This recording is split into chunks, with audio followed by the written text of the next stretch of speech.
I feel like there's a recurring theme here. If you haven't already subscribed to the channel, by the way, probably should. I do a little bit of traveling, I do some boating, I do some bank fishing, I do some kayak fishing, and that is actually exactly what I'm getting ready to do right now.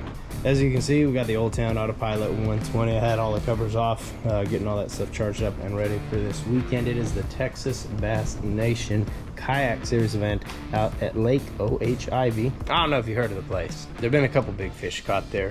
Anywho, we got a box. You know what that means? We gotta crack that thing open because we can't be going fishing. Who knows what's in it? I don't even know if I'll even use any of it, but we're about to get right into it. Let's freaking go. Alright, check this out. It is, well, we're just into September, so this likely the September box. And as always, you know, we'll give you a crazy sleek velvet bag. Anywho, that one pretty dope. You know, this is what you see when you look inside of one of these 6-sacks. Just a whole mess of baits, and it's like 30 bucks a month.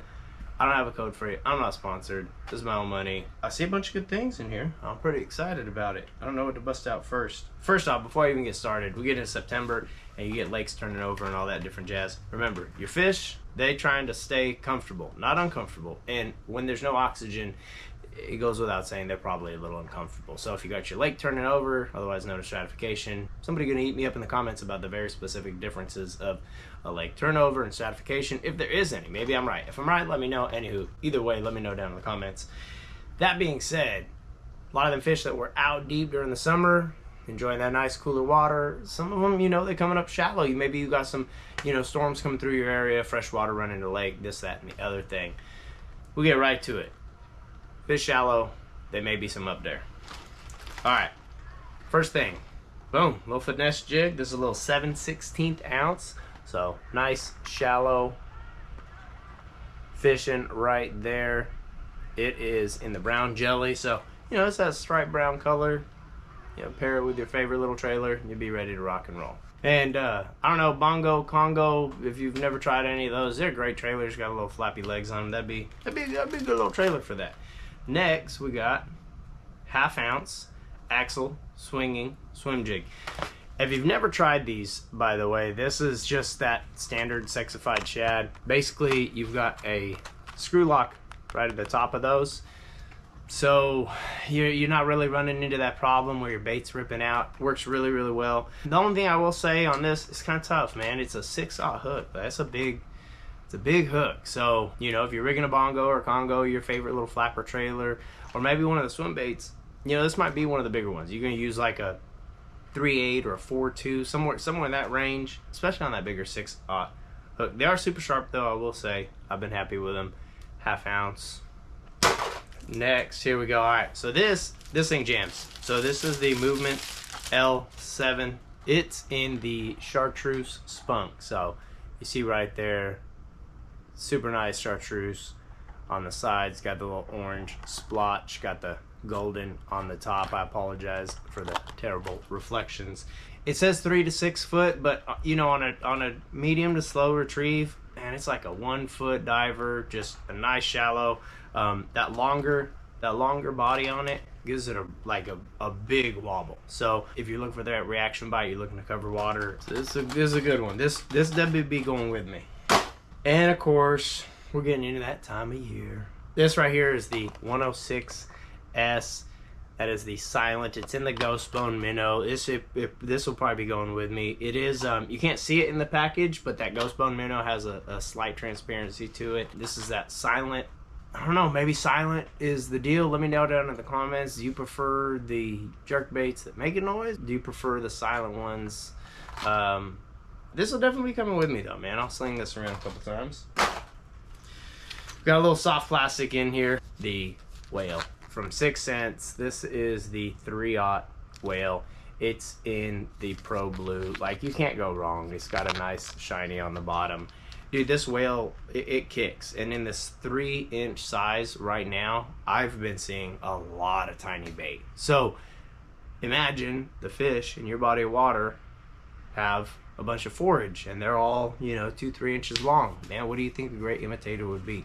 This thing thumps really good. You can put it on a 3/0 owner underspin. That's probably my most common, just being straight up with you. Like I said, I'm not sponsored by 6 cents. They're a Texas company. I like a lot of their products, and in this scenario, I'm gonna pair this with a product that's not theirs. Owner makes a little 3/0 underspin. That's what I recommend you pair this on. All right, bladed swim bait hooks. Look at that, 3/0 3/16. So they kind of read my mind. I didn't even notice that. I'll bring these. I'll throw them. Like I said, they're not my preferred one. The reason is because I don't like exactly where that keel weight is. Man, the blade just, I don't know. I'm gonna throw them this weekend. If you're not subscribed to the channel, go ahead and hit the subscribe button now. I will be recording this weekend, and I promise you I will have one of these tied on. The 3-inch whale with the 3/0 bladed swim bait hook. Okay, I will throw it. I'll throw the shit out of it because, like, you know, underspin's one of my go-tos. So I'll throw the shit out of it. And if you're subscribed, you'll see what goes down. All right, so we got ourselves another jig right here. This is in dark water craw. So, you know, like I talked about earlier, right? When you got fresh water running into your pond, your creek, your lake, whatever that is, at least out here in Texas, it's usually not very clean water. It's usually pretty stained. And in that scenario, you're gonna get away from those whites, those silvers, those chartreuses, those more natural colors, and you're gonna get something that's gonna contrast, something that the fish can see. I don't know, that's what all the YouTubers say, right? And in that scenario, this right here, dark water craw, would be ideal for that. This one, like I said, is 1/2 ounce, and has a 5/0 hook, so a little bit more suited. I love the Axle Hybrid jig. I've fished the shit out of it, man. The fish, I can't tell you the last time I fished through the hook on any of the swing head style, whether it's the Axle Hybrid jig or the swing shake for the shaky head. It's something about that hook being able to move really prevents the fish from getting leverage on it, chucking that thing out of its mouth. I feel bad sometimes. I feel like I'm repeating myself, but at the end of the day, this might be the very first video you're watching. So I do try to include a lot of that basic stuff. Like I said, personally, I feel a little bit repetitive, but there's a lot of those little things that I've learned that have benefited me. And, you know, other than you know, being able to take a good dookie right now, you know, maybe you won't learn something while you're watching this, because I just figure, you know, ain't nobody making a point to watch my videos. But if you happen to come across it and you see some of this stuff, you're gonna walk away with at least a little tidbit of knowledge. So again, the hybrid jig is a great jig. The Axle Hybrid jig is a great jig that is very tough for fish to throw. And the Axle Hybrid jig in the dark water craw is great for those stained waters. This is going with me. It's getting thrown. And last but not least, man, if you don't know about 6 Cents Fishing Company, I will tell you that their paint jobs are pretty dope. I'll take this one out. This is the Swank 66. This is a 1/2 ounce diver. It's got an L-shaped bill, which in theory is going to be great around, you know, some of that submergent vegetation, some of that stuff that's right under the water. And the reason I said, if you haven't heard about 6 Cents or don't know about 6 Cents, one of the things that they are definitely known for is some ridiculously hot paint jobs. Look at that thing right there. That is called the Chester Cheeto. I'm kidding. That one is called a Rayburn Gill. Dude, it is shiny gold. I'm sure the video doesn't do this justice. It's got that black and red on the top, blue around the eyes, nice bright gold on the bottom, red on the bottom. By the way, sticky hooks on all of the 6 Cents stuff, so you don't really got to change that stuff out. They don't seem to dull very quickly. And the whole deal is that bill right there is, dude, that is a giant mosquito. The whole deal is that bill right there is supposed to be able to kind of dig through a lot of that grass and clean it out. This is the smaller one, the Swank 66. That is also going, even though there's not a lot of vegetation at the lake that I'm going to this weekend, there is a lot of shallow cover. I might be donating this to the lake, but I'll definitely throw it because I've gone to other lakes where I'm just covering water, and this has been like a catcher. So for me, I've built some confidence in it. What a sexy color though. I mean, that gold and red is pretty dope right there. I hope y'all have enjoyed.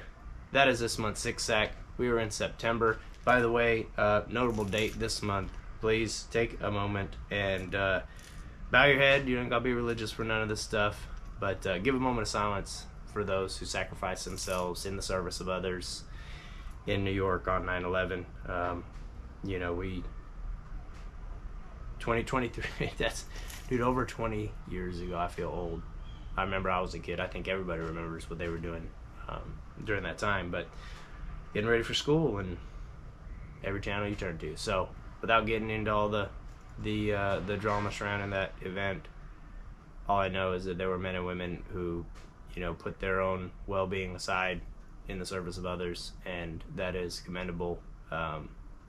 You know, American citizens, our brothers and sisters. So I was literally at a 9/11 memorial this morning at the local fire station, and the one thing that really hit me was that there have been hundreds and hundreds and hundreds of people who were part of that relief effort that have taken their own lives. So reach out to your friends and family. If you know anybody who is in the service or in the service of others, just reach out. Send them a text. Hey, what's up? Thinking about you. Hope all's good. That's all I got for you. Ain't gonna get too mushy. I appreciate y'all. I hope you're doing well. I hope you're staying rad. I hope you're subscribed. Like I said, I'll be recording. You'll see what goes down. I try to do that. And I do have some other videos from Pennsylvania on the way. They're staged up. Like I said, I go through them. I watch them over and over and over again. And I gotta enjoy them before I release them, especially with a trip that was that special to me. So that's it. Tie lines. Y'all go tug on them. Peace.